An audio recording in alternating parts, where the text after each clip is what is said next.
Olá, você que nos acompanha e que deu o clique aí, entrou no nosso vídeo. Que bom que você está aqui com a gente. É um prazer a gente estar junto aqui para recapitular a lição da Escola Sabatina, que, diga-se de passagem, tem sido fantástica. Nós estamos aqui juntos e vamos trabalhar em temas muito importantes para você entender o período em que você vive, o momento em que nós estamos e o que isso significa para a história do nosso planeta. Meu nome é Felipe Mazzotti, sou professor aqui na Faculdade Adventista do Paraná, no seminário de teologia que nós temos aqui, e dou aulas no Departamento de Antigo Testamento. E eu sou o Matheus, é um prazer estar aqui com você também. Sou o Matheus Maia, trabalho aqui na Faculdade Adventista do Paraná, na parte do seminário com novas gerações e na parte de educação também. E é um grande prazer também estar abrindo a Palavra de Deus, estudando um assunto que marca qual é a nossa identidade. E para nós iniciarmos, convido você a fechar os olhos e me acompanhar nessa oração. Querido Deus, louvamos o Teu nome porque podemos estudar a Tua Palavra um assunto tão importante, a qual impacta a nossa identidade, por que nós existimos, e também um assunto tão importante que envolve a temática da profecia. Que o Senhor ilumine a cada um de nós nesse momento, abençoando quem está do outro lado acompanhando, assistindo. Esteja conosco, no santo nome de Jesus. Amém.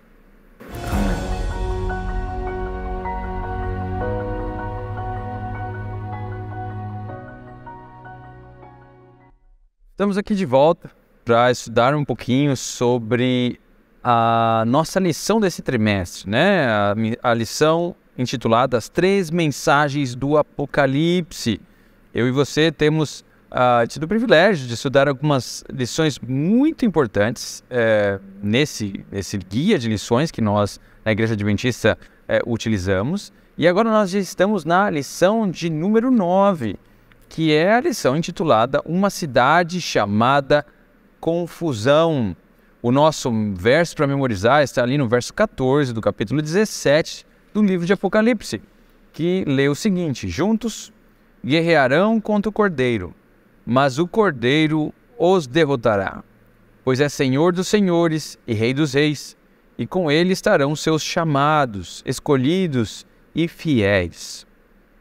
Pastor Matheus, nós estamos aqui lidando com um tema muito importante, né, dentro do livro do Apocalipse e dentro da Bíblia como um todo.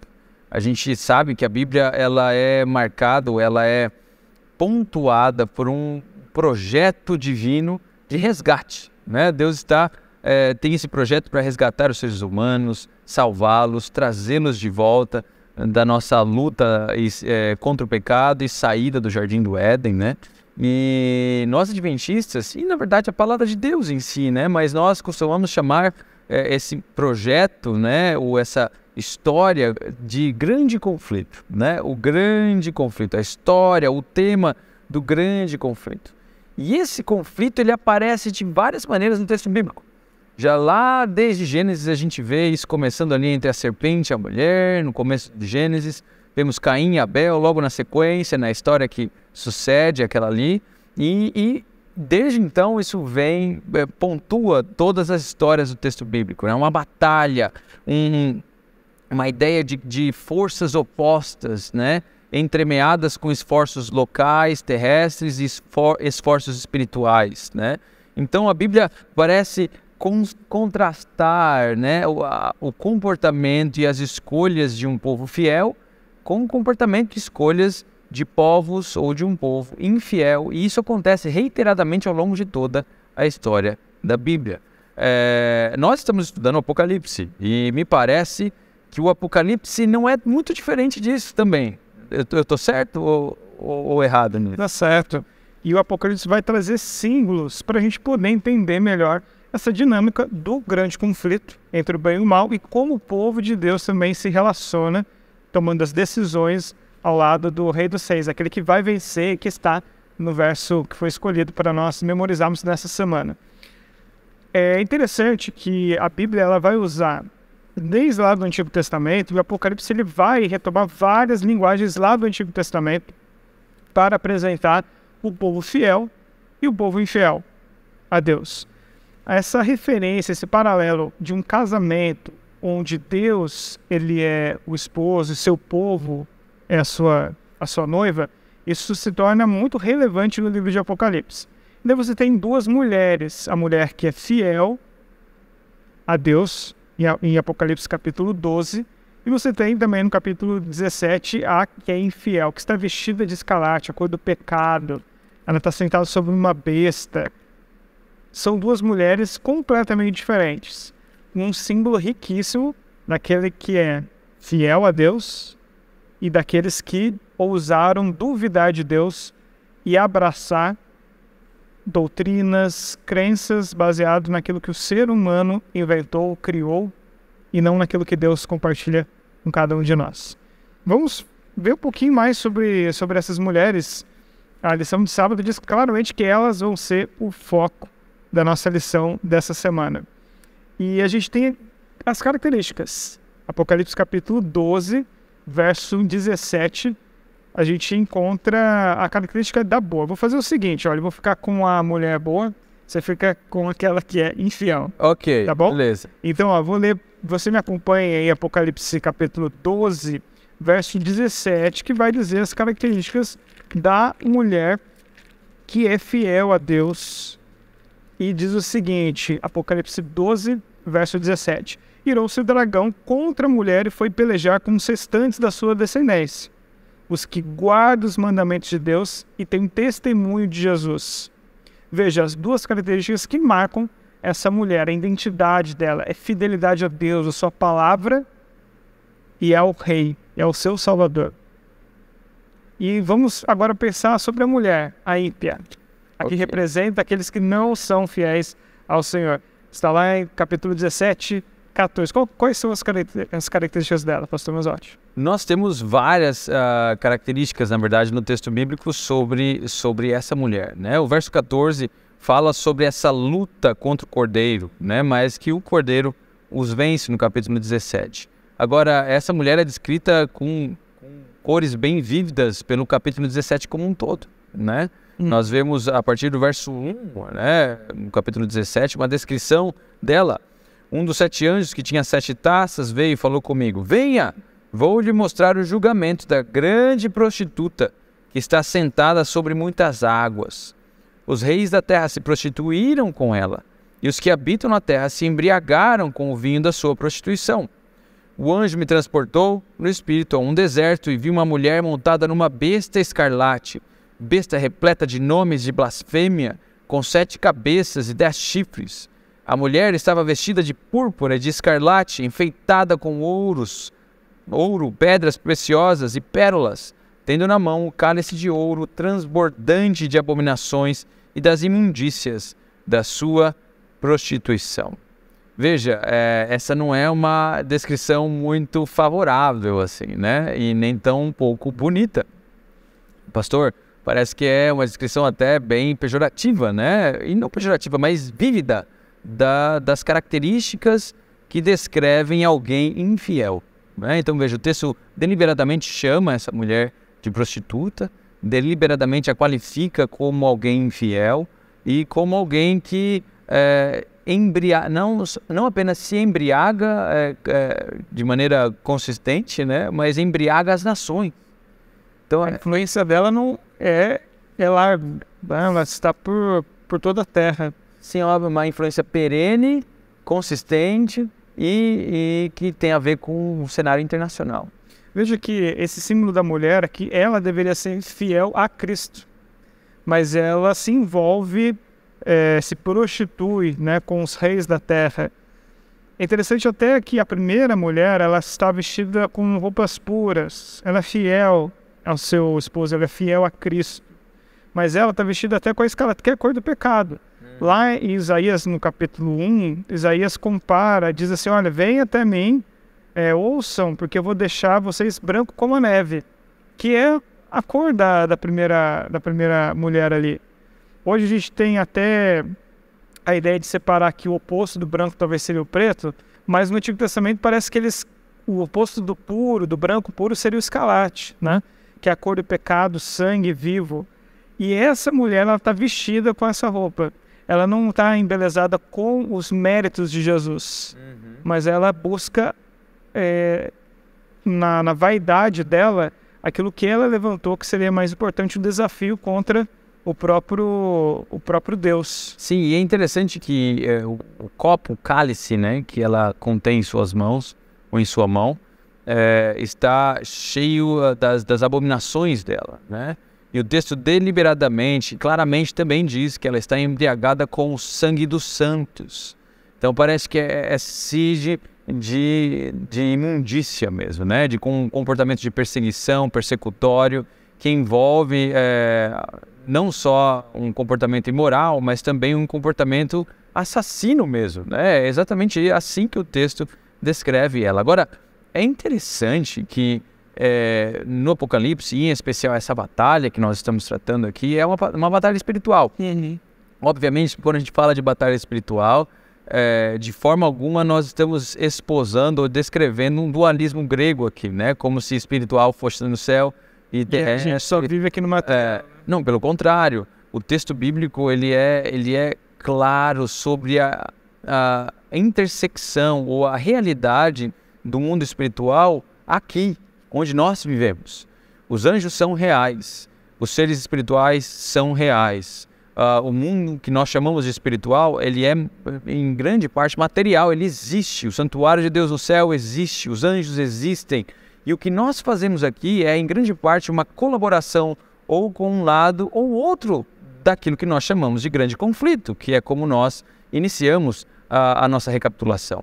Por isso que é importante entender que quando o texto bíblico está falando desse embriagar-se, ele em grande parte está falando não apenas de uma perseguição local, real, que aconteceu e que há de acontecer ainda no tempo, como o texto menciona, mas também com o ensino de ideias falsas, de tradições de homens, de seres humanos, ensinos que vão contra, pastor Mateus, a palavra de Deus, correto? Isso mesmo, lá em Mateus capítulo 15, verso 9, diz assim, em vão me adoram, ensinando doutrinas que são preceitos de homens. Ok. Então substitui a palavra de Deus pelo aquilo que é doutrina humana, rejeitando, se rebelando contra a palavra de Deus e ainda buscando apoio dos reis da terra. Ótimo, excelente ponto, excelente ponto. E talvez aqui fique um ponto importante para você que está conosco, a importância da separação entre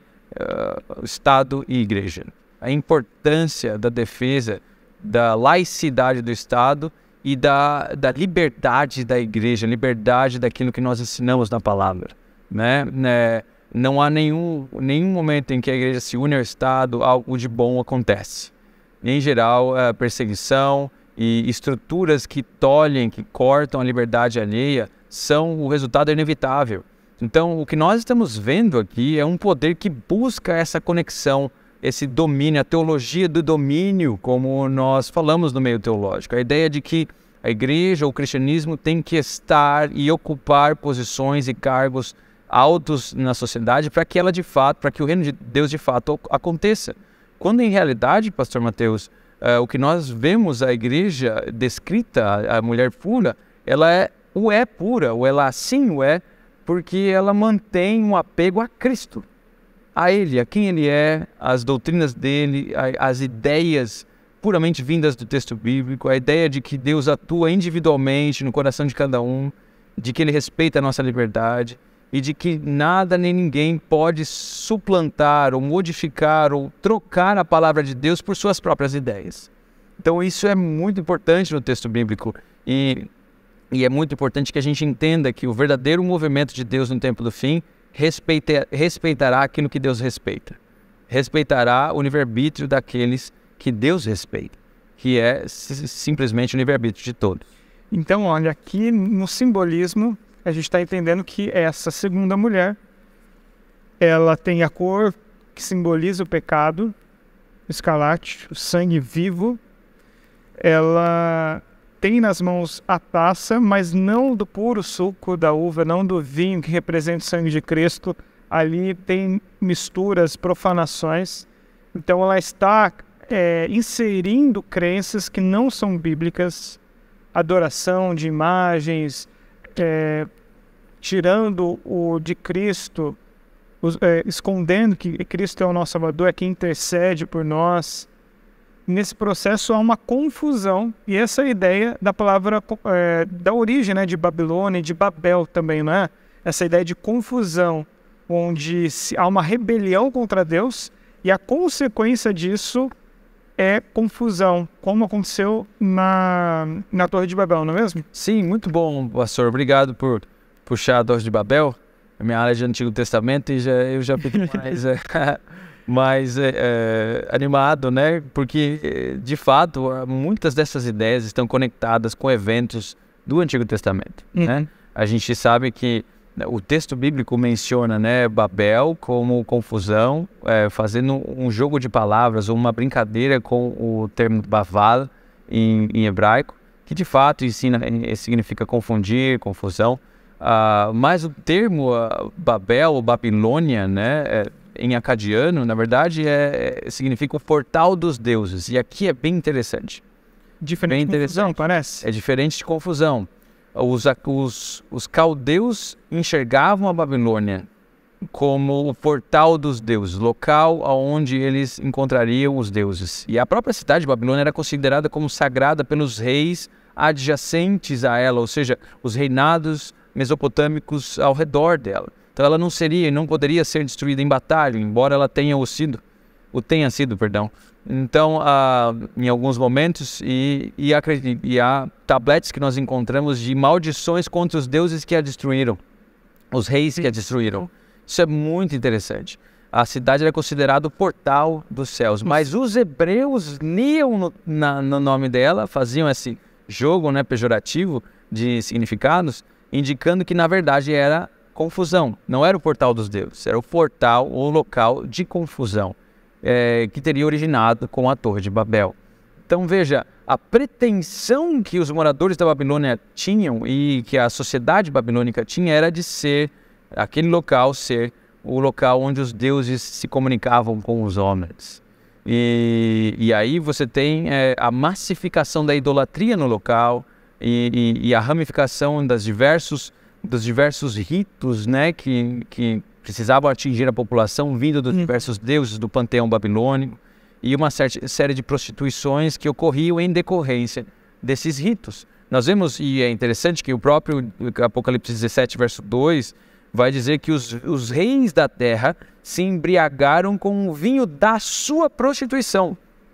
E aqui é interessante, a nossa lição não pontuou isso, mas esse é um aspecto muito interessante. A Babilônia tinha todo tipo de rito, né, dentro dos quais, ou desses ritos, né, coisas absurdas aconteciam, imorais, e que envolviam a comunicação para eles com o mundo espiritual, né? Então, há o Festival de Aquito, por exemplo, que é um festival que foi celebrado durante mais tempo na história da humanidade, milênios ali na Babilônia, e que tinha rituais que envolviam imoralidade sexual e de outros tipos. Então veja, não é à toa que o texto do Apocalipse descreve a espiritualidade babilônica com base na prostituição, porque essa parecia ser a moeda de troca dos rituais babilônicos, pastor Mateus. Então, para eu me encontrar com os deuses, eu precisaria me submeter a esse sistema. Isso, participar nesse jogo com o mundo espiritual, como eles entendiam. Aplacar os deuses, participar dos rituais que fariam desses deuses participantes da vida na Terra. E esses rituais eram, em essência, imorais, baseados em imoralidade. Então, esse símbolo lá da Babilônia antiga, antes mesmo da Babilônia, a Torre de Babel, vai ser um símbolo usado no livro de Apocalipse para apontar, então, um sistema religioso corrupto que se afasta da palavra de Deus. Ela faz um sincretismo religioso com outras crenças distantes do cristianismo, valida isso como sendo a palavra de Deus, se assenta, como diz Paulo, né? se assenta como sendo digno de adoração, querendo ocupar o lugar de Deus. E é interessante que lá em Apocalipse capítulo 14, a segunda mensagem angélica, diz o seguinte: caiu a grande Babilônia, que tem dado de beber a todas as nações o vinho da fúria da sua prostituição. Veja que repete aqui os termos, né, da prostituição, do cálice, do vinho que ela carrega. Ela trabalha com as nações, enganando as nações, nessa parceria com os reis da terra, com os poderosos. Mas aqui existe um convite, um clamor, na verdade, né? Caiu a grande Babilônia, sai dela, e não é lugar seguro. Se tinha uma cidade que parecia muito segura, seria a Babilônia antiga. Mas aqui existe convite. Ela caiu. E assim como a Babilônia antiga, lá que Daniel e seus amigos viveram, caiu, e o povo foi liberto, assim também a confusão que existe hoje, ela irá cair. Sim, muito bom que o pastor mencionou essa continuidade da ideia de que a Babilônia espiritual ela terá um fim similar, idêntico à Babilônia terrestre, né? E há vários textos, amigo e amiga que nos acompanham e que estão conosco aqui agora, que falam desse período em que a Babilônia foi o centro do mundo conhecido da época, e isso ocorreu durante o período do exílio, cativeiro, em se tratando do período bíblico. Nós temos livros que foram escritos durante o período exílico e pós-exílico, que envolveram não só o período babilônico, como os efeitos do reinado babilônico no mundo, como livros como Daniel, por exemplo, Jeremias, Ezequiel. Se você tiver curiosidade de saber como era a vida durante esse período, esses livros são muito importantes para que sejam lidos e compreendidos em sua inteireza, para nos informar sobre esse período. Agora, há várias histórias paradigmáticas nesses livros. Dentre elas, nós temos a história que está em Daniel capítulo 3, e o pastor acabou de mencionar Daniel, né? Em Daniel capítulo 3, nós temos uma história de um evento que foi considerado como universal no livro de Daniel. Em que o rei Nabucodonosor constrói um ídolo de ouro, uma estátua gigantesca, e a coloca na planície de Sinar, né? E estabelece ali que é o local onde originalmente a Torre de Babel teria sido construída, e que ficava provavelmente diante dos muros da Babilônia, da antiga Babilônia. Então, o que nós temos aqui é um evento de adoração gigantesco, e que envolvia o império inteiro. Então ele diz que chamou sátrapas, chamou os governadores, chamou os representantes de seu reino, de todos os locais, para que viessem e adorassem diante daquela estátua, sendo ela mesma representativa dele mesmo, né? Da própria Babilônia, em sua natureza, a sua vaidade, etc. e tal. E veja que interessante, que a maneira pela qual essa vaidade se concretiza é através da idolatria, de ídolos, né? Então é uma estátua gigantesca que se coloca, ou se apresenta, ou é colocada diante do povo, e todos têm que adorar. E a Babilônia ela é bem forte no capítulo 3, a respeito da maneira pela qual a estátua tem que ser adorada. Tem o jeito certo, a liturgia correta, quando a música toca eles têm que cair de joelhos, tem o jeito certo de adorar. E uma intolerância gigantesca a respeito da maneira pela qual a coisa deveria acontecer, né? Então, essa história ela é paradigmática para a gente entender o que depois o Apocalipse vai fazer sobre, ou descrever como ele vai descrever a Babilônia. Porque essa mesma intolerância e essa mesma perseguição que nós vemos nesses eventos do período exílico e pós-exílico, há de ocorrer novamente, segundo o texto bíblico, no tempo do fim. Então, envolvendo um movimento supostamente universal, que envolve a adoração universal, que envolve um clamor em direção ao uso da idolatria em substituição a Deus, em substituição à liberdade, o livre-arbítrio de cada um de nós de adorar a Deus de acordo com a nossa consciência, de acordo com o que a palavra de Deus diz. Então, o texto bíblico parece que está trabalhando com a importância do chamado de Deus a um compromisso com ele nesse tempo do fim. Assim como Daniel e seus amigos, no caso de Daniel capítulo 3, foram fiéis, o mesmo chamado é feito a nós no tempo do fim, para sermos fiéis e adorarmos o Senhor. Então, esse ponto da idolatria é muito importante. Mas o que seria idolatria? pastor. Eu acho que a gente ainda tem um tempinho para explorar um pouquinho isso aqui, né?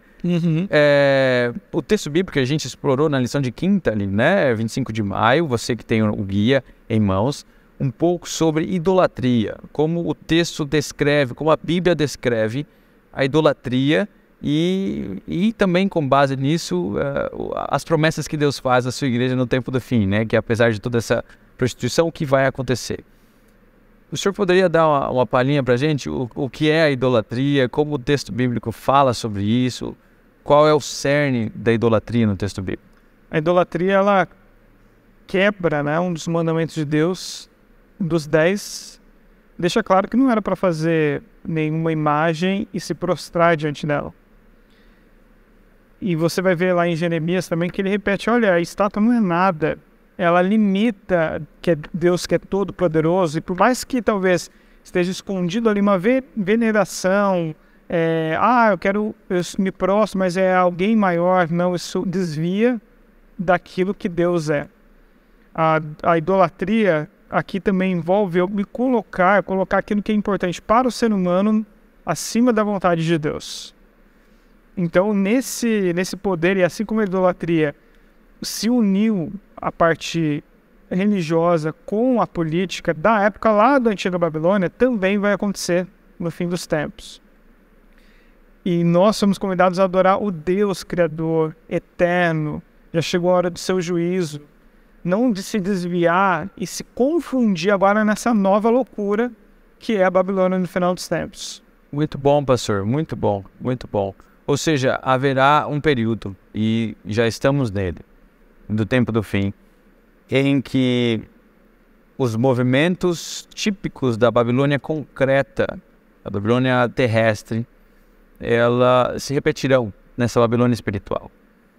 E que um apelo muito forte será feito contra a consciência, contra o livre-arbítrio, contra a adoração a Deus, uma imposição de normas e regras espirituais idolátricas, que envolvem não só a idolatria de seres humanos e de estruturas humanas, mas a idolatria, pelo que o texto nos diz, do lado oposto do grande conflito. E é importante pontuar isso aqui, porque foi assim que nós começamos e é assim que o texto bíblico descreve a grande guerra que envolve o céu e que envolve a terra e da qual nós fazemos parte.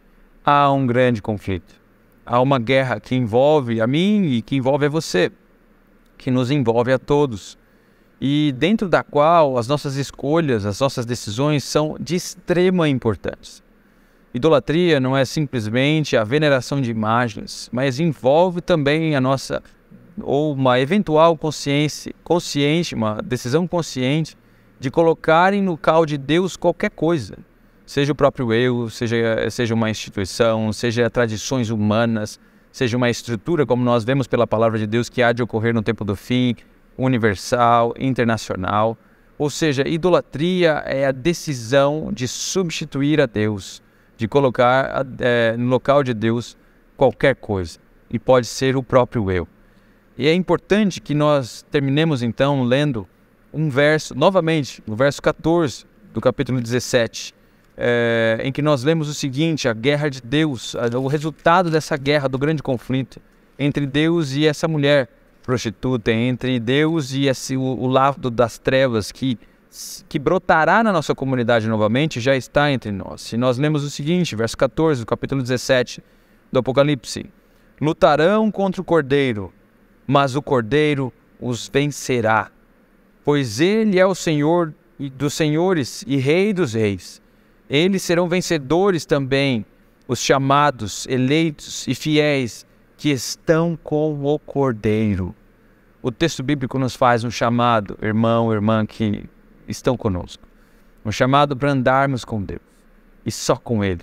Um chamado para observarmos os lados da batalha e optarmos pelo lado correto. Um chamado a nos posicionar diante ou com a mulher pura que o texto descreve. A mulher, a noiva de Cristo, aquela que tem os mandamentos, guarda os mandamentos e tem o testemunho de Cristo. Um chamado a estar do lado correto no dia da última batalha. Nós já vivemos nesse tempo e podemos escolher hoje estar do lado de Cristo. E é com esse raciocínio em mente que eu gostaria de lhe convidar a fechar os seus olhos para que nós oremos e peçamos que Deus esteja conosco nesse dia e que nos abençoe a escolher corretamente ao lado da verdade. Oremos.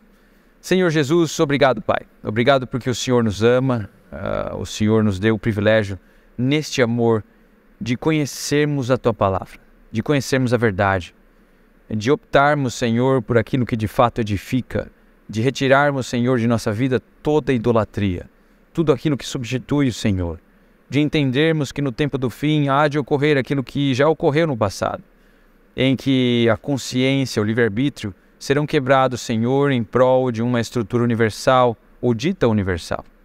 Mas nós sabemos, Pai, que em realidade a única coisa universal que existe é o Teu reino. É o Senhor, com o Senhor no centro, o Senhor sendo Deus do universo. Por isso nós pedimos, Pai, que o Senhor nos ajude a optar pela mulher pura, optar pela mulher vestida com branco, vestida como a neve. Que o Senhor nos ajude a optar, Senhor, pelo lado da verdade, sempre, em todos os dias da nossa vida. Nós pedimos isso, Senhor, agradecidos, porque sabemos que o Senhor é fiel para nos dar isto e muito mais. E o fazemos em nome de Cristo. Amém, Senhor. Amém.